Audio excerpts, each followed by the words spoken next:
I know it. Hey everybody, it's Sue, back with another video for you Dodge fans. We got our first big snow in Ohio overnight. In fact, it's been snowing since 7 a.m. yesterday. They're going to be lifting the winter storm warning about noon, and I'll go out and shovel my driveway, clean off that little Bluebird out there, and see how the traction control works. After that, I'm going to switch you to my grandson Brody. He's usually my film editor, but today he's my off-site reporter, and he's going to tell you about their family Jeep. Ohio weather is pretty unpredictable. On Tuesday it was 60 degrees. Yesterday, 2 of my grandsons came over to shovel out the truck. Neither one of them were wearing coats, and one of them was wearing shorts. I guess he was waiting for the next warm front to come through. My neighbor did an awesome job shoveling my driveway and cleaning off my steps. I can't even tell you how much I appreciate them doing that. They're great neighbors. They do this for me all the time in the winter. Sometimes if I'm away, they cut my grass in the summer, and when I get back, they help me carry in my luggage. If they see me struggling with bags of groceries, they help with that too. I'd like to give a shout out to Corey and Lindsay, and I'm gonna have to do something especially nice for them, but this is what I mean by pay it forward. They really never expect anything in return, and it's really nice to come out and be able to get into your car without too much effort. All I'm gonna have to do is start my remote start and then brush away the extra snow, and I'll be ready to go. Okay, so I guess it's time to give this traction control a little test. We're expecting a high of 28 and a low of 12 today, and right now it's 27, so I guess it only is going to get colder. Here's an indication of how much snow we got. Looks like about 8 or 9 inches. People in the south say, wow, look at that. People in New England say, that's what we call a dusting hill.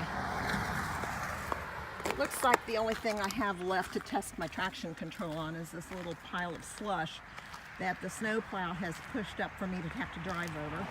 I could dig it out, but I'll use it for my test instead. I'm headed down to the speedway to get my husband his pop.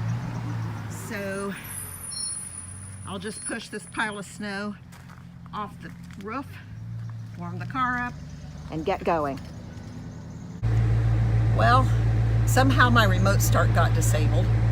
Turned the wipers on and brought snow into the car. That stuff on the roof was harder to get off than I thought, so I'm going to take a little spin around the neighborhood, let it blow off back here instead of out on the busier street.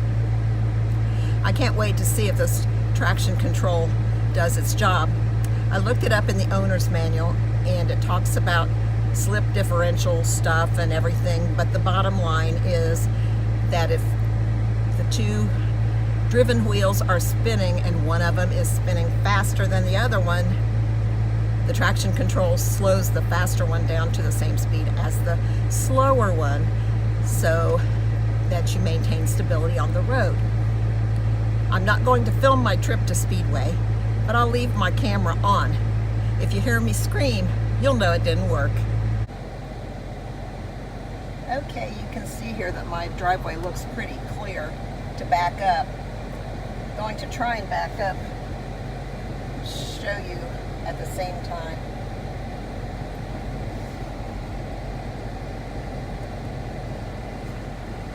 I live on a corner, so sometimes people surprise me by coming around.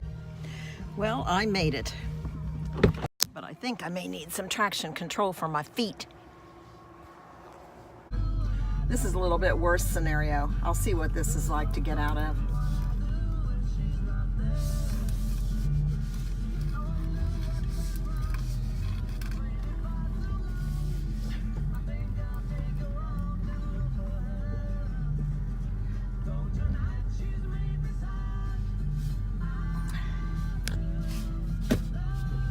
Well, I guess I'm not going to have the problems I had with the Cadillac, and thank goodness.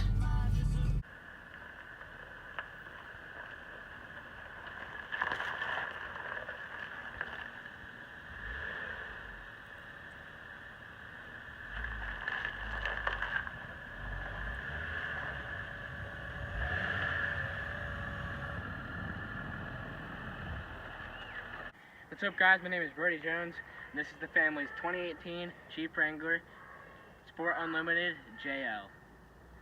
So, Sport Unlimited means it's got a 3.6 liter V6 turbo. Now you can't really see the turbo under the hood because of emissions, so thank Ohio for that. This is a JL. It's got a leather steering wheel. It's got components over here that control the instrument panel. If you turn this on, it is powered by Uconnect on an 8.5-inch double-din screen. Like a normal Jeep, it has normal Jeep components where you got traction control, auto steering, you can mute your stuff, has parking enabling, and has when you're parked on an incline, it won't move. You can turn your screen off and on here, but if you had a normal Jeep, probably wouldn't have that. This right here, this is a tune, so you can tune your radio, but we like to use Sirius XM because that's when it gets serious. Also has a volume knob right here, so you can crank it up if you like it loud, but we don't really like it loud because we don't want to get copyrighted. Unlike Bluebird, this does not have the Harman Kardon system, but it does have an amp in the back, which makes it a little bit louder than the JK.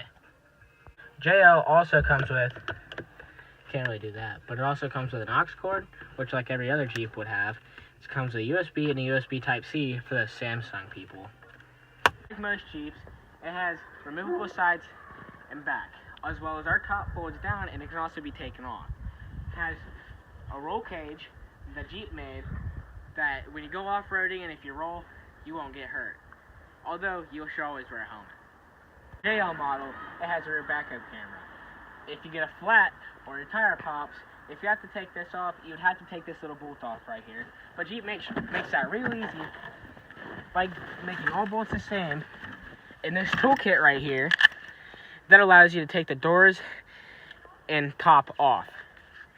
As you can see, multiple me's can fit in here. Also has another 12-volt plug back here that you can plug just about anything into that has that plug. Thanks for tuning in. And have a great week. As you can see, in our family, it's Mopar. Or no car. We're supposed to get some more snow in the next few days, so be careful out there. And stay safe. And always Pay it forward.